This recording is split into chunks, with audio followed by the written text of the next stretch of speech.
வணக்கம் நண்பர்களே.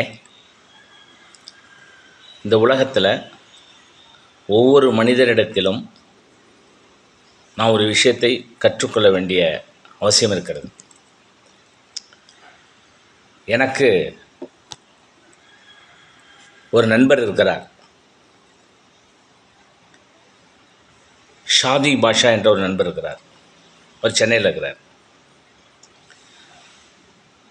ஒரு 30 ஆண்டுகளுக்கு முன்பாக திருமணம் நடந்த காலகட்டம். அவருக்கு திருமணம் ஆன உடனேயே நாம் சம்பாதிக்க வேண்டும், குடும்பத்தை காப்பாற்ற வேண்டும் என்பதற்காக அவர் என்ன சொல்லப்போனால் உடன் பிறந்த சகோதரிகள் நிறைய பேர் இருக்கிறாங்க. அந்த சகோதரிகள் எல்லாம் கரையேற்ற வேண்டும், அவர்களுக்கு ஒரு நல்லதொரு வாழ்க்கையை உருவாக்கி தர வேண்டும் என்ற உயர்ந்த எண்ணத்தோடு வெளிநாடு செல்லலாம் என்று செல்கிறார். அந்த வெளிநாடு செல்வதற்கு தன்னிடம் இருந்த பொருள்களை விற்று பற்றாக்குறைக்கு கடன் பெற்று அவர் வெளிநாடு செல்கிறார். அங்கே போய் அவருக்கு எது நினைத்தாரோ, சம்பாதிக்கலாம் என்று வந்தாரோ அந்த அளவுக்கு அவர் அந்த வேலை சரியாக அமையவில்லை. அவர் எதிர்பார்த்த சம்பளம் கிட்டவில்லை. மனம் நொந்து அவர் இந்தியாவிற்கே செல்லலாம் என்ற முடிவெடுக்கிறார். இங்கேயே இருந்தோம் என்று சொன்னால் ஒரு வரட்டுக்கு ஒருத்துக்காக இருந்து விட்டு செல்லலாம் என்று நினைத்தால் பொருளாதாரத்தில் மிகச்சிறந்த ஒரு அழிவுக்கு சென்று விடுவோம் என்று அவர் சிந்தனை செய்து உடனடியாக முடிவெடுக்கிறார், நாம் இந்தியாவிற்கே திரும்பி விடலாம் என்று. இந்தியாவிற்கு திரும்பி வந்த உடனேயே ஒரு சாதாரண ஒரு தனியார் கம்பெனியில் வேலைக்கு சேர்கிறார். மாத சம்பளம் 15 ரூபாய். இந்த 15,000 ரூபாயை வைத்து தன்னுடைய சகோதரிகளையும் தன்னுடைய அம்மா அப்பா தன்னுடைய குடும்பத்தை அவர் காப்பாற்ற வேண்டிய ஒரு நிர்பந்தத்தில் அவர் இருக்கிறார். அதற்கு பின்னால் நிறைய கஷ்டப்படுகிறார். 15,000 சம்பளத்தை வச்சுட்டு சென்னை மாநகரத்தில் எப்படி வாழ முடியும் என்பது சென்னையில் உள்ள நண்பர்களுக்கு நன்றாக தெரியும். ரொம்ப கஷ்டப்படுறாரு. இந்த நிலையில் நாம் தொடர்ச்சியாக வாழ்ந்தோம் என்று சொன்னால் நம்முடைய வாழ்க்கை என்பது மிகப்பெரிய ஒரு கேள்விக்குறியாக மாறிவிடும் என்று சற்று தன்னுடைய மூளையை கசக்குகிறார். அவர் ஒரு இடத்தை பேசி இன்னொருத்தருக்கு வாங்கி கொடுக்குறார். அதன் மூலமாக அவருக்கு கொஞ்சம் நம்ம என்ன சொல்லுவோம், லாபம்னு சொல்லுவோம் இல்லையா, லாபம், கமிஷன் எப்படி வேணால் வச்சுக்கலாம்.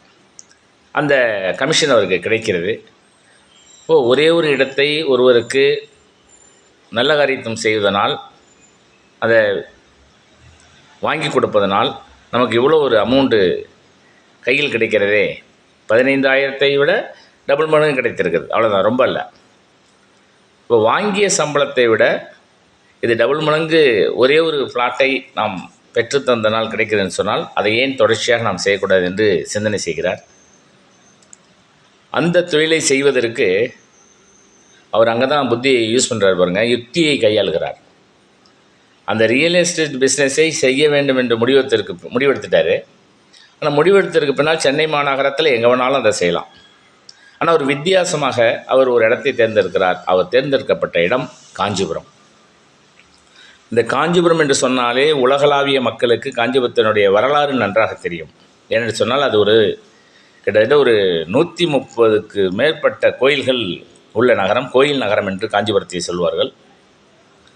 பட்டு நூலுக்கு ஃபேமஸான, பட்டு சேலைகளுக்கு புகழ்பெற்ற ஒரு இடம் காஞ்சிபுரம். அப்படிப்பட்ட இடத்தை, ஊரை அவர் தேர்வு செய்து, அதுவும் குறிப்பாக காஞ்சிபுரத்திலிருந்து ஒரு 4வது கிலோமீட்டர் தொலைவு பக்கத்தில் இருக்கக்கூடிய ஒரு கிராமத்தில் அந்த வேலையை துவங்குகிறார். ரியல் எஸ்டேட் வியாபாரத்தை துவங்குகிறார். அவர் துவங்கப்பட்ட இடத்திற்கு இடதுபுறம் பார்த்தோம் என்று சொன்னால் ஒரு 5 கிலோமீட்டர் தொலைவில் மிகப்பெரிய ஒரு 5,400 ஏக்கர் கொண்ட பரப்பளவு கொண்ட ஒரு மிகப்பெரிய தொழிற்சாலைகள் அங்கே இயங்கி கொண்டிருக்கிறது. அந்த தொழிற்சாலைகளில் கிட்டத்தட்ட ஒரு 4.5 லட்சம் தொழிலாளிகள் டெய்லி தினந்தோறும் வந்து செல்கிறார்கள் வேலைக்கு. சென்னை மற்றும் அருகாமையுடைய பகுதியிலிருந்து வந்து செல்கிறார்கள். வலதுபுறத்திலே பார்த்தோம்னு சொன்னால் மெட்ரோ ரயில் சேவை வெகு விரைவில் சென்னையிலிருந்து காஞ்சிபுரத்துக்கு வர இருக்கிறது என்பது அனைவரும் அறிந்ததே. இதையெல்லாம் தாண்டி பரந்தூர், கிட்டத்தட்ட காஞ்சிபுரத்திலிருந்து ஒரு 15 கிலோமீட்டர் தொலைவில் பரந்தூர் என்ற ஊரில் இன்டர்நேஷ்னல் மிகப்பெரிய ஒரு ஏர்போர்ட் என்பது வர இருக்கிறது. அதுவும் நாம் அனைவரும் அறிந்திருக்கிறோம்.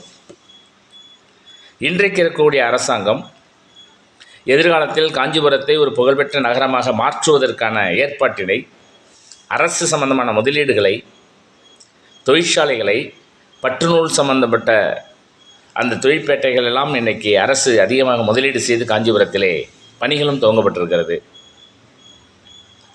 இப்படி காஞ்சிபுரம் என்பது ஒரு மிகப்பெரிய ஒரு புகழ்பெற்றமாக வளரும் என்ற தொலைநோக்கு பார்வை யாருக்கு இருக்கிறதோ இல்லையோ, அந்த சாதிக் பாட்ஷாவுக்கு உதயமானது தன்னுடைய புத்தியில்.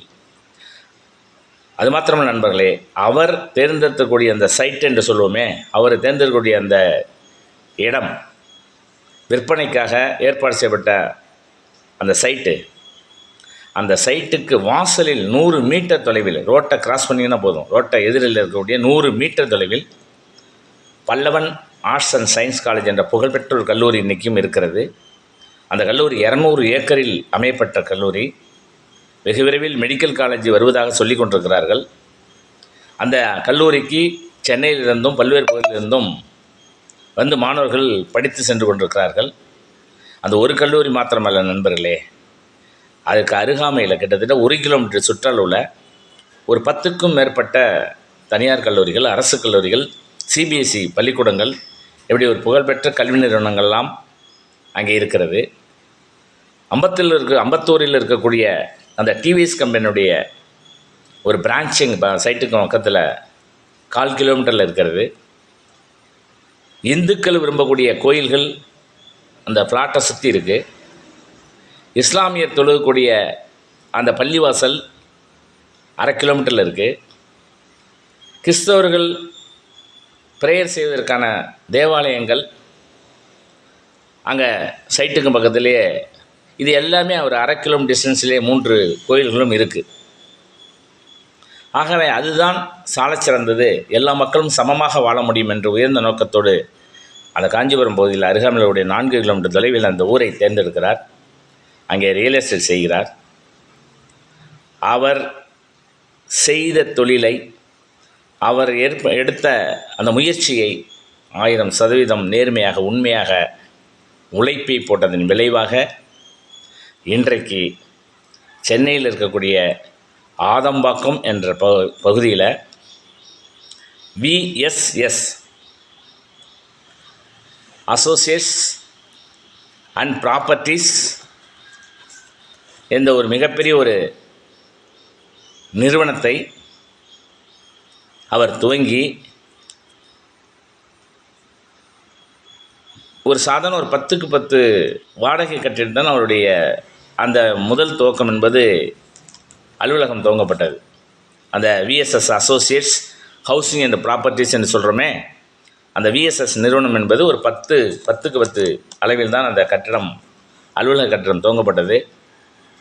இன்றைக்கு ஆதம்பாக்கத்தில் மாத்திரமல்ல நண்பர்களே, காஞ்சிபுரத்திலும் ஒரு கிளை அலுவலகத்தை விஎஸ்எஸ் அந்த நிறுவனத்தை துவங்கி மிக பிரம்மாண்டமானவில் அது புகழ்பெற்ற ஒரு நிறுவனமாக வளர்ந்து இன்னைக்கு கொடிகட்டி பறக்கிறது.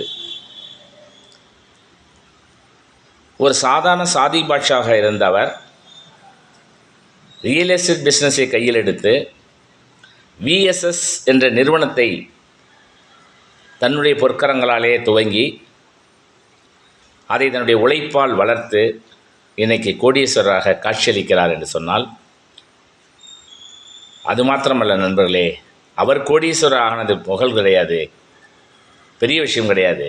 ஆனால் மாறாக அவரை நம்பி பயணிக்கக்கூடிய 400 குடும்பங்களுக்கு பொருளாதாரத்தில் என்ன செய்ய போகிறோம் என்ற கஷ்டத்தினுடைய விளிம்பில் இருந்தவர்களை மாற்றி இன்றைக்கி 400 குடும்பங்களுக்கு பொருளாதாரத்தில் மிகப்பெரிய ஒரு மாற்றத்தை ஏற்படுத்தியிருக்கிறார். அந்த 400 குடும்பங்களும் சாப்பிடுகின்ற போது சாதிக் பாட்ஷா என்று சொல்லிவிட்டு தான் அந்த முதல் பருக்கையை வாயிலே எடுத்து வைக்கக்கூடிய நிலையை அந்த சாதாரண சாதிக் பாட்ஷா இன்னைக்கு உருவாக்கியிருக்கிறார்.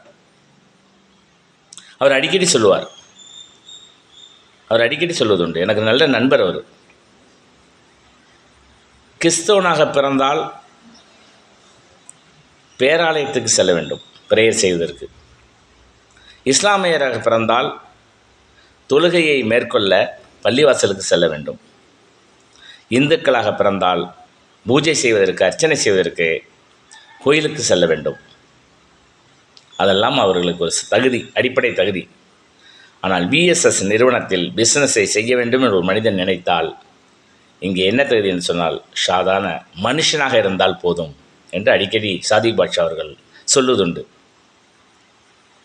கிட்டத்தட்ட 400 குடும்பங்களுடைய வாழ்க்கை தரத்தை மாற்றி அமைத்து புகழ்பெற்ற ஒரு மனிதனாக சாதிக் பாட்ஷாவால் வளர முடியும் என்று சொன்னால் அந்த விஎஸ்எஸ் நிறுவனத்தை சாதாரண நிறுவனமாக துவக்கி இன்றைக்கி சென்னை மாநகரத்தில் ஆதம்பாக்கம் பகுதியில் விஎஸ்எஸ் சாதிக் பாட்ஷா என்ற முகவரி என்பது தெரியாதவர்களே இல்லை என்ற நிலையை இன்றைக்கி அவர் உருவாக்கியிருக்கிறார் என்று சொன்னால் சாதாரண சாதிக் பாட்ஷா என்பது ஏழ்மையில் இருந்த சாதிக் பாட்ஷா பொருளாதாரத்தை இழந்து வெளிநாட்டுக்கு சென்று இந்தியாவிற்கு வந்தபோது வெறும் சாதிக் பாட்ஷாக இருந்தவர், பொருளாதாரத்தில் கீழ்நிலையில் தள்ளப்பட்ட சாதிக் பாட்ஷா தனக்கு தெரிந்த ரியல் எஸ்டேட் தொழிலை கையில் எடுத்து அதை உன்னதமாக, உயிரோட்டமாக, நேர்மையாக, நேர்த்தியாக 1000% காதலித்து அதை செய்ததன் விளைவாகத்தான் இன்றைக்கி மிகப்பெரிய ஒரு சாதிக் பாட்ஷாவாக சென்னை மாநகரத்திலே ஜொலிக்கிறார் என்று சொன்னால் அவர் கையில் எடுக்கக்கூடிய விஷயத்தை, அவர் கையில் எடுக்கப்பட்ட ஆயுதம் விஎஸ்எஸ் என்ற நிறுவனம். அவர் தேர்ந்தெடுத்த தொழில் ரியல் எஸ்டேட். அதை நேர்த்தியாக செய்தார். அதனால் இன்றைக்கு உலக புகழ்பெற்ற ஒரு மனுஷனாக போற்றப்படுகிறார். எனக்கு தெரிஞ்சு கடந்த 15 ஆண்டு காலமாக இந்த விஎஸ்எஸ் நிறுவனம் என்று மிகச்சிறந்த நிலையில் சென்னையிலே வலம் வருகிறது, ஜொலித்து கொண்டிருக்கிறது. அங்கே ஏதோ அருகாமையில் இருக்கிறவர்கள் மாத்திரம், சென்னையில் இருக்கிறவர்கள் மாத்திரம் அல்ல நண்பர்களே, அவரிடம் கிட்டத்தட்ட 3 லட்சம் பேர் அந்த இடத்தை வாங்கியிருக்கிறார்கள். 3 லட்சம் பேருக்கு அவர் சொத்தை மாற்றி கொடுத்திருக்கிறார். இந்தியாவில் மாத்திரமல்ல, உலக நாடுகளில் இருக்கக்கூடிய பல்வேறு நாடுகளிலிருந்து குவைத்து, சிங்கப்பூர் போன்ற நாடுகளிலே இங்கிருந்து தமிழர்கள் போய் வசிக்கிறார் அல்லவா, அவர்களெல்லாம் நெட்டிலே பார்த்துவிட்டு அங்கேருந்து இந்த ஃப்ளாட்டை புக் செய்து ரிஜிஸ்டர் செய்திருக்கிற வரலாறு என்பதை விஎஸ்எஸ் படைத்திருக்கிறது என்பதை நாம் அவரிடத்திலிருந்து கற்றுக்கொள்ள வேண்டும். உலக நாடுகள் மாத்திரமல்ல நண்பர்களே, இந்தியாவில் இருக்கக்கூடிய அத்தனை மாநிலங்களிலிருந்தும் அங்கே காஞ்சிபுரத்திலே விஎஸ்எஸ் என்ற நிறுவனத்தில் இடம் வாங்கியிருக்கிறார். அந்த பெருமைக்குரிய பட்டியலில் பல்வேறு மாவட்டங்கள் இந்தியாவிலே இருந்தாலும், தமிழகத்திலே இருந்தாலும், அதிலே திருவாரூர் மாவட்டமும் உண்டு என்பதை நான் பெருமையோடு பதிவு செய்கிறேன் நண்பர்களே. திருவாரூர் மாவட்டத்தில் இருப்பவர்களும் கிட்டத்தட்ட ஒரு 17 பேர் விஎஸ்எஸ் நிறுவனம் மூலமாக காஞ்சிபுரத்திலே ஃப்ளாட்டை வாங்கி வைத்திருக்கிறார்கள். அது நல்ல ஒரு டெவலப்மெண்ட்டுக்கு சென்று கொண்டிருக்கிறது என்பதை பெருமை செய்தியை சொல்லி வருகிறார்கள் வாங்கியவர்கள். நான் இவருடைய முயற்சியிலிருந்து, இவருடைய உழைப்பிலிருந்து நாம் எடுத்துக்கொள்ள வேண்டும் சொன்னால், ஒரு சாதாரண மனுஷனாக அந்த ரியல் எஸ்டேட் தொழிலை கையில் எடுத்து உன்னதமாக, நேர்மையாக, நேர்த்தியாக, காதலித்து நேசித்து அவர் செய்திருக்கிறார். அதனுடைய விளைவாகத்தான் இன்றைக்கி சாதிக் பாட்ஷா என்ற பெயரை அனைத்து உதடுகளிலிருந்தும் அவர் பிறக்கிறார் என்பதை பார்க்கின்ற போது அவருடைய உழைப்பை நாம் நேசிக்க வேண்டும், உழைப்பை எடுத்துக்கொள்ள வேண்டும். ஆகவே நண்பர்களே, எந்த தொழிலை நீங்கள் கையில் எடுப்பதற்கு முன்பாக, எந்த தொழில் வேணாலும் செய்யலாம், ஆனால் கையில் எடுப்பதற்கு முன்பாக, இறங்குவதற்கு முன்பாக 1000 முறை யோசிக்கலாம், தவறே கிடையாது.